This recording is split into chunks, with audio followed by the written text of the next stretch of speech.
Welcome to Bigfoot Adventures. Have you ever had a Bigfoot sighting? If you have and you don't want to let anybody know that it was you that saw him, or you're afraid to tell your story because you're afraid of you being made fun of, I'd be glad to tell your story for you. All you have to do is email me your story at bigfootadventures411@gmail.com. Let me know what you want me to say, what you don't want me to say, and I can put your story out there so other people can hear about it without you being identified. This story comes out of Washington State. We all know there's a lot of Bigfoot sightings there. This gentleman was hiking with some friends, and they were hiking in the area near Mount Rainier, which is an area that I have driven a car through. I was solo traveling from Washington State back to Florida. And in this area, I really wanted to stop and camp, but I was alone and it was off grid, no cell signal, and I didn't have any, way to get a hold of anybody to let them know where I was. So I didn't stay, but I looked at the area and I was thinking, gosh, if there was a Bigfoot, it would be here because the river was just full of logs and you could see the mountains in the background. It was just so heavily wooded. It was absolutely beautiful. And I always told myself one day I'm going to go back and I'm going to camp there. And I still haven't done it, but it's still on my bucket list. But this gentleman was hiking with his friends somewhere near Eatonville Waterfalls when they smelled something that smelled like a wet dog smell. He said he figured it was an elk or a bear.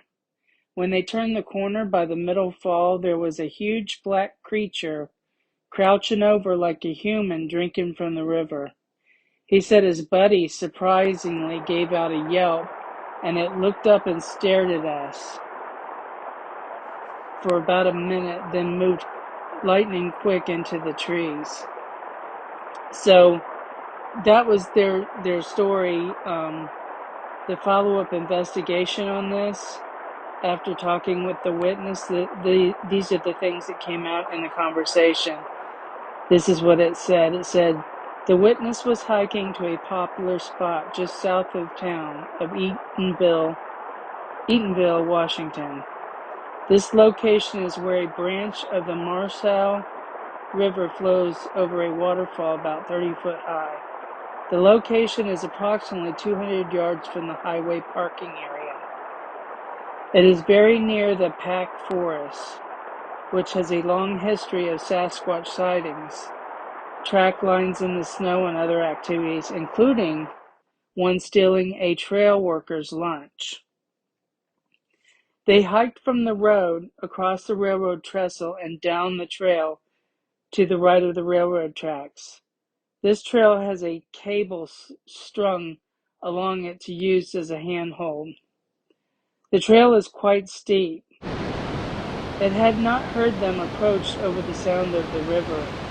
After about 10 seconds of staring at the three people, it turned away from the river and moved rapidly into the trees to the southwest on two legs.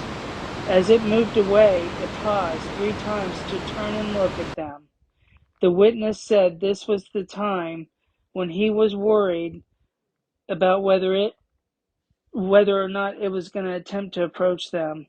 He said it turned its entire body to look at them. He got a really good look at the animal. It was only about 60 feet away when they first saw it. By the time it had moved away 50 feet away from the river, it vanished into the bushes. He said the color of the fur was black underneath, but it had like a rusty reddish tint tip to the hair. The fur was long and straight. The face was wide, like an orangutan. The skin color was a reddish tan, like what you would put on you to make a fake suntan. He could not see details of the mouth, nose, or ears, or the eyes due to the lighting because it was shaded in the area. The head was cone-shaped on top. There was no visible neck. The arms were very long, reaching nearly to its knees. The hands were large. It looked like a huge human with fur, he said. He estimated the height to be about 6'4", but it was really hard to tell because they were above the animal on a cliff. The witness is a bodybuilder who weighs about 300 pounds. He said by comparison, this creature was much bigger. He estimated its weight being around 500 pounds. The build on it was massive and the shoulders were huge. He said that it made a clearing its throat sound as it rose to turn and walk away. It sounded like a human clearing its throat when they are annoyed at being disturbed. He said it was truly annoyed with us, and that was the sound it made, a clearing of the throat like a human would make. He said, I am convinced I saw a Sasquatch that day. Okay, so that first report was from 2010. This report that I'm going to tell you about now is in the same general area, but it was in 1996. And I've never heard of this happening. I have heard of pilots in the sky seeing them move on the ground below, but this was a skydiver.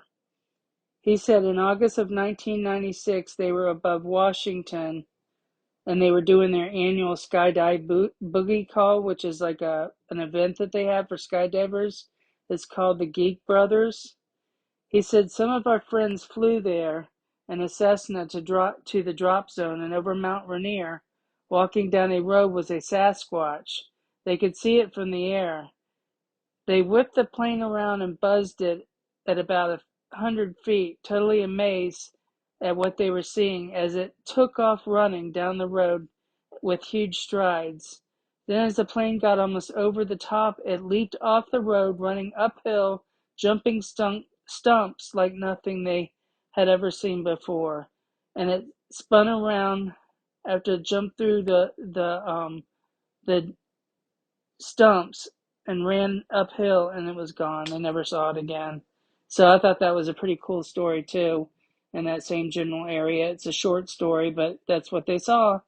So I hope you guys are enjoying these stories. I do a lot of the research for them off of the BFRO website. And it's amazing some of the stuff I'm finding and reading as I dig deeper and deeper into it, even going years back. So I hope you're enjoying my stories. And until next time, I'll see you then.